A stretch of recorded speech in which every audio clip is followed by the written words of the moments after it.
ফেব্রুয়ারি আমি কি বলতে পারি? আমি এখানে শহীদদের জন্য শ্রদ্ধাঞ্জলি জানানোর জন্য এসেছি। এই শহীদ মিনারে আমি ফুল দিব। রফিক সালাম বরকত এরা হচ্ছে ভাষার জন্য প্রাণ দিয়েছিলেন, যার কারণে আমরা বাংলা ভাষা বলতে পারছি, কথা বলতে পারছি 1952 সালে। আমার এখানে এসে খুব ভালো লাগছে।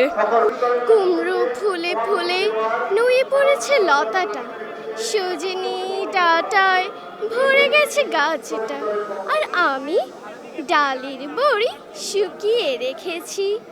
খোকা তুই কবে আসবি, কবে ছুটি? চিঠিটা তার পকেটে ছিল, ছেঁড়া আর রক্তে ভেজা। মা গো, ওরা বলে সবার কথা কেড়ে নেবে, তোমার কোলে শুয়ে গল্প শুনতে দেবে না। বলো মা, তাই কি হয়? তাই তো আমার দেরি হচ্ছে তোমার জন্যে কথার ঝুড়ি নিয়ে, তবেই না বাড়ি ফিরবো। আমি সেখানে ভাষা শহীদদের জন্য শ্রদ্ধার জন্য ফুল দিয়েছি, ভাষা শহীদদের ফুল দিয়েছি। আমার এখানে এসে খুবই ভালো লেগেছে।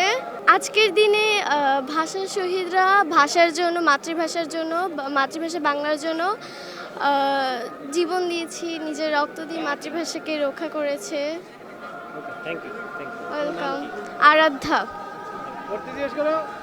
হাজার যুগের সূর্য তাপে জ্বলবে এমন লাল যে সেই লোহিতের লাল, কৃষ্ণচূড়ার ডাল যে প্রভাত ফেরির মিছিল যাবে।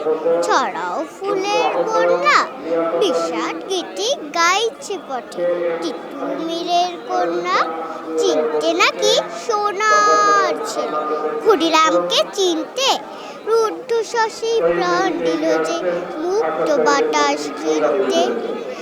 পাহাড় তলির মরণ চূড়ায় ঝাঁপ দিল যে অগ্নি, ফেব্রুয়ারির শোকের বসন পড়ল তারি ভগ্নি। আমার ভাইয়ের রক্তে রাঙানো 21শে ফেব্রুয়ারি, আমি কি ভুলিতে পারি ছেলে হারা শত মায়ের অশ্রু গড়ায় ফেব্রুয়ারি, আমি কি ভুলিতে পারি? আমি আমার বই থেকে শিখেছি। ছবি তুলছি, ঘোরাফেরা করছি, অনেক কিছু কিনেছি।